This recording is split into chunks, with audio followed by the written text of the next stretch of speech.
देखिए साहब, तेलंगाना रियासत के इंतखाबात जूं करीब आएंगे तो बहुत सारी चीज़ें हमारे सामने आएगी और हर चीज़ पर बहुत ही बारीक नज़र रखी जाएगी और रखना भी चाहिए, क्योंकि इंतखाबात है ये हर साल नहीं बल्कि 5 साल में एक बार आते हैं। साहब, ये रेवंत रेड्डी साहब का कल जो एक वीडियो वायरल हुआ था, वो किसी मुसलमान टोपी पहने हुए आदमी को जो है मंच पर कुछ धक्का दे रहे थे, तो उसका ऊपर काफ़ी जो है वावेला मचा के जो है रेवंत रेड्डी जो तेलंगाना प्रदेश के कांग्रेस के सदर होते हुए जो है एक मुस्लिम के साथ ऐसी हरकत करे, तो उस हरकत की तायद तो नहीं की जा सकती है क़तई तौर पर कि किसी को धक्कम-पील की जाए।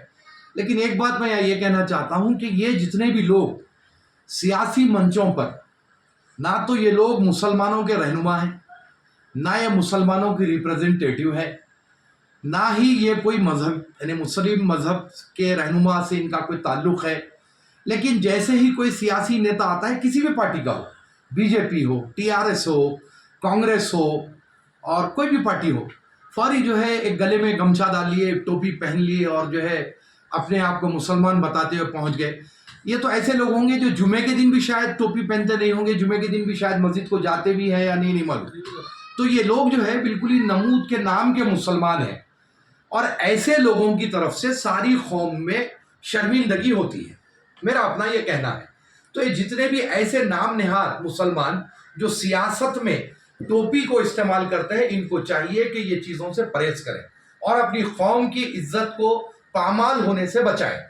रेवंत रेड्डी साहब ने धक्का दिया, वो किस गर्मजोशी में दिया वो रेवंत रेड्डी साहब जाने, लेकिन ये जो हरकत खाली कांग्रेस के डाइस पर नहीं, किसी भी सियासी डाइस पर, किसी भी पार्टी के सियासी डाइस पर ये जो हरकत होती है, टोपी पहन लिए पहुंच गए, इमाम ज़मीन लिए पहुंच गए। अरे क्या तमाशा बना कर रखे हैं आप लोग? दीन का एक तमाशा बना दिए, मुसलमानों का एक तमाशा बना के रख रहे हैं।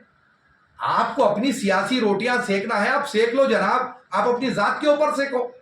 टोपी पहन के गले में समादा डाल लेते हैं, अगर कुछ ज्यादा हुआ तो एक हाथ में नमूद को तस्बीह भी पकड़ लेते, क्या बोलते हो हम मुसलमान हैं। अरे आप पहले मुसलमान का चेहरा बनाइए। अब वो जो साहब को जो धक्का मिला, उनके चेहरे पे दाढ़ी भी नहीं है और टोपी ऐसे हिसाब में पहने हुए, ऐसा दिख रहा कि नई नई टोपी पहने हो, टोपी है कि भी नहीं की या किराए से लेके पहन लिए, नहीं मालूम। तो मेरा ये जो चीजें हैं, ये सियासत में ये चीजों को इस्तेमाल ना करें। अब इसमें होता यूं है कि कुछ सियासी लोग और बिलखुसूस मीडिया, जब कभी ये कोई सरकारी प्रोग्राम होता है तो बोलते हैं भाई कुछ टोपी वालों को ले लेके आओ, कुछ दाढ़ी वालों को ले लेके आओ। ये बताना मकसद रहता कि मुसलमान भी हमारे साथ है। अरे साथ रहेंगे नहीं रहेंगे आपकी अपनी नीतियों पर डिपेंड करेगा कि मुसलमान किसके साथ जाएगा। लेकिन ये तमाशा करना हमको चाहिए कि हम छोड़ दें।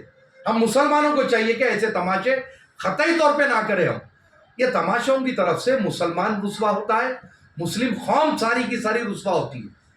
तो रेवंत रेड्डी साहब को भी चाहिए कि अल्लाह ने चाहा तो आपको और आपके पास मजमा बढ़ेगा, आपकी और मकबूलियत बढ़ेगी। लेकिन अगर इतना कम पैमाना रहेगा तो मुश्किल होगी ना। ये कम पैमाने की तरफ से तो 10 साल से बेरोजगारी रही, सत्ता के बाहर रहे आप, तो आपको भी चाहिए कि थोड़ा सब्र और तहम्मुल के साथ काम करें। अगर कोई आपको शॉल उड़ाने आ रहा है, चाहे वो किसी भी धर्म से हो, हिंदू हो, मुस्लिम हो, सिख हो, ईसाई हो, चाहे डाइस कितना भी टाइट हो जाए, मैं ये नहीं कह रहा हूं कि आपने अमदन धक्का मारा, आपने वांटेडली किया, मैं ये नहीं कह रहा हूं।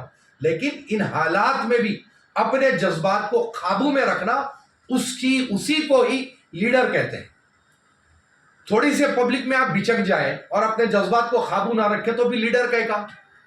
लीडर तो वो होना चाहिए कि 10 पथरे भी आंख में पड़े तो जो है माथे से आराम से खून पहुंच के फिर खड़ा हो जाए, उसे लीडर कहा जाता है। इतने मजमे में अगर आप परेशान हो जाएंगे तो कैसा। बहरहाल आगे और भी यही हमारी दुआ है कि आपके साथ में मजमा बढ़े, आप और मकबूल हो तेलंगाना में, हमारी ख्वाहिश है। लेकिन आप हर कौम के लोगों का ख्याल रखें। आखिर में फिर एक बार कहूँगा मुसलमानों से कि अपनी सियासी रोटियां सेकने के लिए टोपी तस्बीह का सहारा ना ले। आप अपनी सियासत करना है, जाइए डाइस पर कीजिए, लेकिन टोपी पहनकर अपने आप को मुसलमान साबित करने की कोशिश मत करिए। मुसलमानों को रुस्वा मत कीजिए, कौम को रुस्वा मत कीजिए। अस्सलाम वालेकुम वरहमतुल्लाहि वबरकातुहू। हज व उम्रा की बेहतरीन खिदमात का भरोसेमंद नाम Al Hind global services private limited, सऊदी अरब और हिंदुस्तान से मंजूर शुदा Al Hind global services private limited मक्का और मदीना के करीब रिहाइश और हैदराबादी लजीज खाने, मुक़द्दस मुक़ामात की ज़ियारत, डायरेक्ट फ़्लाइट, 15 दिन का पैकेज डीलक्स सिर्फ और सिर्फ 85,000 रुपये और बजट पैकेज सिर्फ 85,000। इसके अलावा लग्जरी ट्रांसपोर्टिंग। उजलत करें, देर ना कीजिए, इस सुनहरे मौके से फ़ायदा उठाएं। Al Hind global services private limited, first floor, Babu Khan estate, Basheerbagh.